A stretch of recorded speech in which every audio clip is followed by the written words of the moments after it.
उमापतिं सुरगुरुं वन्दे जगत्कारणं वन्दे पन्नगभूषणं मृगधरं वन्दे पशूनां पतिं वन्दे सूर्यशशाङ्कवलिनयनं वन्दे मुकुन्दप्रियं वन्दे भक्तजनाश्रयं च वरदं वन्दे शिवं शङ्करम् ॐ मृत्युञ्जयाय रुद्राय नीलकण्ठाय शम्भवे अमृतेशाय शर्वाय महादेवाय ते नमः।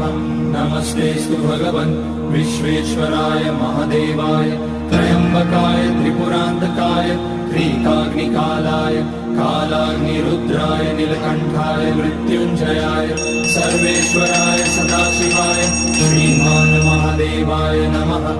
ॐ नमः शम्भवाय च मयोभवाय च नमः शङ्कराय च मयस्कराय च नमः शिवाय।